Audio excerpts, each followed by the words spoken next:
Olá! Sejam todos muito bem-vindos a mais um vídeo aqui do meu canal Pitocos e Pitacos. Eu me chamo Fernanda Minella, sou psicóloga, trabalho assessorando escolas em psicologia escolar e também sou mãe de dois pitocos, o Antônio Miguel, que tem 5 anos, e a Catarina, que tem 3. Eles com certeza são a minha grande fonte de inspiração para a criação deste canal, que trata justamente sobre esta relação de adulto e de criança e como é que todos nós podemos nos tornar a nossa melhor versão enquanto educadores. Hoje eu pensei em trazer para vocês algumas técnicas e dicas aqui deste baralho de cartas que é intitulado Brincando de Mindfulness para crianças, que são técnicas, obviamente, de mindfulness. Para quem não conhece essa expressão inglesa, quer dizer atenção plena. Então, mindfulness é uma capacidade, né? A capacidade de atenção plena é algo que está presente em todos nós, seres humanos. Todos nós temos essa capacidade de nos concentrarmos no momento do aqui, do agora, a capacidade de nos centrarmos na nossa atenção e que essa atenção esteja realmente relacionada ao momento que estamos vivendo no hoje, às sensações do nosso corpo no agora, aos nossos pensamentos deste momento, às nossas emoções e sentimentos, enfim, de tudo que está se passando conosco, com o nosso organismo no momento presente. E me pareceu de grande valia trazer hoje esse conteúdo direcionado mais em relação às crianças, às práticas para as crianças, porque a gente está realmente passando por um período bastante difícil em muitos aspectos, em função do Covid-19, em função da quarentena, e eu acredito que muitas crianças podem estar começando a passar por situações em que se sintam mais ansiosas, mais inquietas, mais preocupadas, porque se nós adultos, muitos de nós, se não dissermos todos, mas a maioria de nós, também está experimentando esse tipo de sensações desconfortáveis, medos, angústias, imagina também as crianças. Só que a diferença é que nós, enquanto adultos, a gente já consegue dar nome, a gente já consegue explicar, entender racionalmente os nossos pensamentos, a fonte dos medos, a fonte da insegurança. Mas as crianças, muitas vezes, dependendo da idade delas, elas não conseguem nominar o que elas estão sentindo e nem por que elas estão sentindo, mas elas estão sentindo. Então cabe a nós, os adultos que estamos com elas, cabe a gente conseguir traduzir essas emoções, traduzir o desconforto, muitas vezes físico, que elas estão passando e tentar explicar para elas o que está acontecendo com elas. Porque na grande maioria das vezes, crianças ali até mais ou menos ali pelos seus 4, 5 anos de idade, muitos ainda não conseguem dizer: estou com medo de tal coisa, estou preocupado com tal coisa, estou angustiado. Não, muitas vezes as crianças acabam expressando essas emoções ou sentimentos através de sinais físicos, através de dores, através de mal-estar, de um desconforto físico. E é aí que a gente pode ajudá-las a traduzir. Então, o que é aquele friozinho na barriga, o que é aquele aperto no peito, o que é a sensação, o coração está batendo mais forte, o que é essa sensação da mão estar mais fria. Então, essas são formas que o corpo está demonstrando de que a criança realmente está passando por algum tipo de emoção mais intensa, algum sentimento mais intenso e desagradável, certo? Então, agora que a gente já está entendendo um pouquinho mais sobre traduzir para a criança o que ela está sentindo, é interessante a gente também ter recursos para a gente auxiliá-las a que elas consigam voltar, retornar a um equilíbrio, a um estado de maior tranquilidade. E este material que eu trouxe para vocês hoje é um dos recursos que a gente pode utilizar. Então, nele vem um baralho, né, de 50 cartas e cada carta traz uma situação, um tipo de atividade que a gente pode fazer com as crianças para que elas comecem a treinar estar no aqui e agora. É também super importante enfatizar isso para vocês, de que as crianças têm muito mais facilidade a ficar no aqui e agora do que os adultos.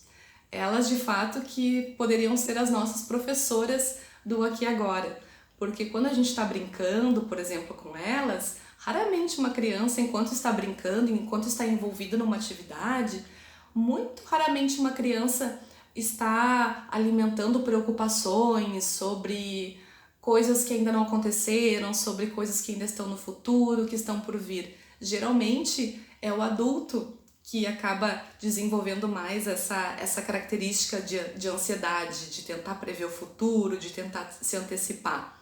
E também, geralmente, é uma característica mais do adulto estar vivendo no passado, estar atrelado em mágoas, naquela nostalgia. Então, assim, muitas vezes nós, adultos, estamos ou muito na frente em relação aos pensamentos, ou muito lá atrás, apegados no que já aconteceu e resistindo ao novo. Então as crianças, elas têm muito mais facilidade do que nós de nos entregarmos ao lúdico, à brincadeira, a propostas diferentes. Então a gente pode aproveitar que ele já tem mais facilidade e propor algumas coisas diferentes para a gente poder viver, né, por este momento agora, que está sendo um momento mais tenso, mas de uma forma um pouco mais tranquila, certo? Vamos começar pela primeira? A primeira técnica é a técnica de nós dizermos para a criança, né? Nós sempre, claro, primeiro explicarmos que a gente vai fazer uma atividade diferente com ela, de uma forma empolgada, porque as crianças se empolgam quando a gente fala assim com elas. Uma atividade diferente, em que a gente vai brincar de ora ser robô e ora ser que nem uma boneca de pano. Como assim? Então a gente vai brincar, daí a gente pode fazer junto com a criança, de que em momentos a gente vai imitar um robô e aí ficar extremamente rígido e duro, assim, como uma estátua muito rígida, e daqui a pouco, quando a gente disser boneca de pano, aí a gente solta, aí a gente respira, aí a gente fica molinho, que nem uma boneca de pano. Então, brincar de hora ser um robô extremamente rígido e duro e contraído, e hora ser boneca de pano. E aí brincar, né, dessa de ir alternando entre esses papéis de ser robô e boneca de pano, e depois poder conversar com a criança o que ela percebeu, o que ela se sentiu melhor sendo, como é que foi para ela, o que ela percebeu no corpo dela de diferente enquanto ela era um robô, enquanto ela era que nem uma boneca de pano, porque o grande objetivo dessa técnica é a gente ir mostrando para a criança que muitas vezes a gente acaba ficando mais rígido, né, na nossa musculatura, muitas vezes aqui assim até na nuca, nos ombros, e que a gente pode modificar o estado dos nossos músculos, a gente pode relaxar também, né? E relaxando os músculos a gente também consegue relaxar nossa respiração e mudar todo o nosso estado mental. Então essa é a primeira dica. Vamos agora à segunda dica? A segunda dica, a gente pode utilizar um tipo de canudo. Eu sei que ecologicamente não é sustentável os canudos de plástico, mas se vocês tiverem já canudo de plástico em casa, se tiver esses canudos ecológicos, também tá valendo. E brincar com a criança de desenhar numa folha de ofício e recortar figuras de peixinhos, podem ser peixinhos pequenos, peixinhos maiores, e colocar então essas figuras em papel, recortadas em formato de peixe, em cima de uma mesa, de uma superfície limpa, e aí brincar de pescar os peixinhos com o canudo. Como é que faz isso, né? Então a gente coloca o canudo na boca e puxa o ar, né, pela boca, inspira, e aí quando for puxar o ar, cola no peixinho, no papel, e aí fica segurando o ar, e depois quando expirar pelo canudo, solta o ar e o peixinho cai. Então brincar de fazer uma pesca divertida com esses peixinhos através da respiração. Então aí a gente vai treinar inspirar, segurar um pouco o ar e levar o peixinho até o outro lado, né? E aí pode soltar o ar. É uma forma bem lúdica de ir treinando a questão do controle da respiração também. E dá, claro, para depois se divertir e conversar com a criança sobre como é que foi fazer essa atividade com ela. Agora, a terceira dica de técnica de mindfulness. É bem bacana essa técnica também, que visa a questão da atenção ao nosso ritmo natural de respiração. Como é que funciona?